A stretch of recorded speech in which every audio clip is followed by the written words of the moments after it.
তো হয়ে guys, welcome to my another blog. তো এটা বকখালি ব্লগের পার্ট 2।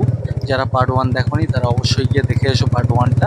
ওখানে পুলিশের সাথে কিছু মিসআন্ডারস্ট্যান্ডিং এর জন্য মানে মিসআন্ডারস্ট্যান্ডিং হয়েছিল, বাট শেষমেশ ঠিক হয়ে গেছে। আমার তরফ থেকে নয়, অফিসারের তরফ থেকে মিসআন্ডারস্ট্যান্ডিংটা হয়েছিল। তো তারপরে এখন আমরা যাচ্ছি আবার বকখালিতে। এখন চলে এসেছি, অলমোস্ট চলে এসেছি। তবুও যেহেতু কন্টিনিউ ভিডিও করছি তো একটু লং লাগতে পারে, বাট কাছাকাছি চলে এসেছি, আর 3-4 কিলোমিটারই বাকি। তো এখন আমরা যাচ্ছি, আমি আমার বন্ধুরা সবাই যাচ্ছি একসঙ্গে। ওখানে যখন ধরেছিল পুলিশ, তো এরা আগে চলে এসেছিল, আমাদের থেকে আগে ছিল, যেহেতু আমার অন্য একটা ফ্রেন্ড গাড়ি চালাচ্ছিল, যে এখন পিছনে বসে আছে, সে গাড়ি চালাচ্ছিল, যার কারণে মানে যখন ধরলো তার কিছুক্ষণ আগেই আমি গাড়ি চালানো চালু করেছিলাম। তো এরা আগে এসে দাঁড়িয়েছিল, তাদেরকে দেখতে বললো একটু দাঁড়া, তো একসঙ্গে যাব বলতে এরা দাঁড়িয়েছিল। তো এখন পুরোই চলে এসেছি বকখালিতে। এই আশেপাশে যেগুলো দেখছো সব হোটেল। এই হোটেলগুলোতে, এই পাশের ডান দিকের হোটেলটায় কিছুদিন আগে আমি আমার ওয়াইফ ফ্যামিলি নিয়ে এসেছিলাম, সবাই ছিলাম ওখানে। তো এখন যাবো একটা একটু সস্তার হোটেলে, কারণ আমরা থাকবো না, আমরা শুধু জামা কাপড়, ব্যাগ, মাইক, ফোন এগুলো রাখার জন্য জাস্ট যাবো। তো সেই কারণে একটা সস্তার হোটেল খুঁজছিলাম। তো একটু মিসআন্ডারস্ট্যান্ডিং আমার বন্ধুদের সাথে হয়ে গেছিল, যে আমি ওদেরকে বলছিলাম যে চ আগে বিচটা দেখে আসি। ওরা ভেবেছে বিচের কাছে হোটেল আছে, সেখানে যাবে। তো যার কারণে আমি সবাই যাচ্ছিলাম। তো এখানে কি করতে হয় না, 20 টাকা দিয়ে কুপন কাটতে হয়। কুপন মানে টোকেন নিতে হয় সারাদিন পার্কিং এ রাখার জন্য। তুমি যদি একবার 20 টাকা দিয়ে নাও, তুমি সারাদিন মানে সকাল 9টা থেকে রাত 9টা 10টা পর্যন্ত যখন ইচ্ছা আসতে পারো। তো দাদাটা সেই বলছিল যে ওখান থেকে একটা কুপন নিয়ে নাও, দুটো বাইকের দুটো কুপন, তাহলে তোমরা সারাদিন আসতে পারবে। তো তখন আমার বন্ধুটা বলছিল যে তাহলে ঠিক আছে, আমরা এখন যাই, যে হোটেল থেকে আগে ঘুরে আসি, তারপরে। ওই আমার বন্ধুটা সেটাই বলছিল। এগুলো সব রেকর্ড হয়েছিল, আমি ভেবেছিলাম রেকর্ড হয়েছে, কিন্তু আমার মাইক্রোফোনটা অফ হয়ে গেছিল, আমি বুঝতে পারিনি। তো আবার যাচ্ছি হোটেলে, মানে আমি একটা এখানে সস্তার হোটেলেই যাব। আমি জানি মানে এখানে বকখালি তো আমি অনেকবারই এসেছি, তো এখানে কম বেশি সবকিছুই জানাশোনা আছে। এখানে ডাইরেক্ট চলে এসেছিলাম হোটেল মেঘালয়াতে। এখানে আমরা 450 টাকা দিয়ে ছিলাম, তো সারাদিনের জন্য। তো এখন এসেছি বিচে, এখানে আমরা খাওয়া দাওয়া করছিলাম। আমার ভাগনা, সামনে দুটো বন্ধু, সব খাওয়া দাওয়া করছিলাম, ডিম টোস্ট খাচ্ছিলাম, যেহেতু বিচে গিয়ে একটু মজা করবো। ওখানে খিদে লাগতে পারে, ওখানে কোনো দোকান নেই। তো এখন যাচ্ছি বিচে। তো সব থেকে বেশি যে এক্সাইটেড ছিল আমার এই বন্ধুটা। এর নাম মুস্তাফা, এ একজন ডাক্তার। তো এখন যাচ্ছিলাম, সবাই মিলে একসঙ্গে যাচ্ছিলাম। তো সত্যি কথা বলতে, যখন যদি পকেটে টাকা নাও থাকে, অল্প কিছু টাকা নিয়ে তোমরা মানে ঘুরতে বেরোনো খুব দরকার, সত্যি কথা। কারণ ঘোরার জন্য টাকা তো লাগে, কিন্তু বেশি ইচ্ছা লাগে। তো সেই জন্য আমি বলবো যে যদি একটু ঘোরার মতো টাকা থাকে তো বেরিয়ে যাও বাড়ি থেকে। লিস্ট মাসে একবার ঘুরে এসো, মন ভালো থাকবে। কারণ প্রকৃতির যে ভালোবাসাটা, সেটা সম্পূর্ণ আলাদা।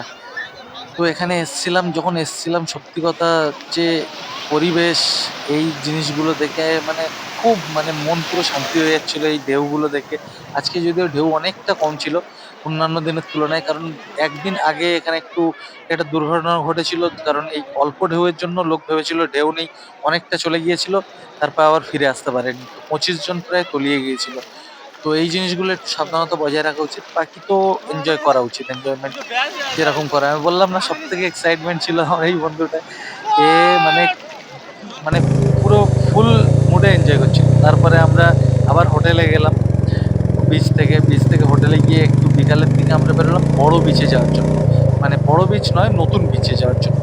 কারণ ওই বিচটা নতুন তৈরি হচ্ছে। এখন আমরা ওই রাস্তা দিয়ে যাচ্ছি উল্টো সাইডে, যে রাস্তা দিয়ে এসেছিলাম সেই রাস্তা দিয়েই যাচ্ছি। ফেজারগঞ্জ আছে, ওখান থেকে আমরা সোজা বেরিয়ে গেলে ওই নতুন বিচে যেতে পারবো। তো এখন সেই জন্যই আমরা বেরিয়েছিলাম। তো এই যে মোড়টা এলো, এখানে এখানেও একই সমস্যা, টোটো এরা সব জায়গায় গুলাবে। তাই আমি জানি না টোটোওয়ালারা কি কোনো কোর্স করে গুলোনোর, রাস্তাতে প্রবলেম করার কোনো কোর্স করে, আমি জানি না। সত্যি কথা, সব জায়গায় টোটোওয়ালা অটোওয়ালা তো একই রকমই থাকে। তো এখন আমরা যাচ্ছিলাম। আমি একটু এই টাইমে আমি গাড়ি চালাচ্ছিলাম, তার মেন কারণ হচ্ছে আমার পায়ে অ্যাক্সিডেন্টের কারণে লেগে গিয়েছিল, যার কারণে এবার একটু হাঁটা চলার পরে একটু বেড়ে গিয়েছিল অ্যাক্সিডেন্টটা। তো এই এখন এসে গেছি নতুন বিচে। তো নতুন বিচে মোটামুটি খুব নতুন বিচ না, তো এটা একটু সফিস্টিকেটেড টাইপের। মানে এখানে তোমরা এসে জাস্ট বসো, আনন্দ করো, ব্যাস এইটুকুই। আমার তো পুরোনো বীজটাই বেশি ভালো লাগে, জানি না অন্যান্যদের হয়তো নতুন বীজটা বেশি ভালো লাগতে পারে। বাট আমার তো পুরোনো বিচটাই বেস্ট, মানে বেস্ট মনে হয়। তো এখানে একটু এলাম, এখানে এসে এখানে আবার পরিবেশটা অন্যরকম।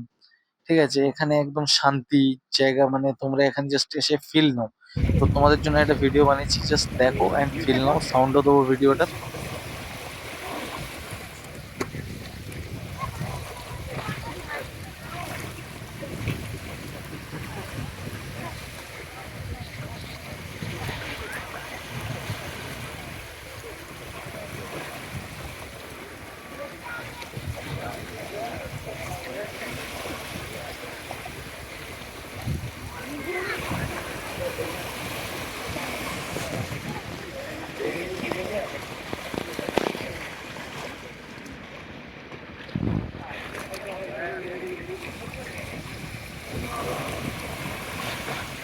তারপরে আবার পুরোনো বিচে এলাম, কারণ এই টাইমে সন্ধ্যে 6টার দিকে এখানে অনেক মাছ, সমুদ্র, সি ফুড পাওয়া যায় প্রচুর পরিমাণে।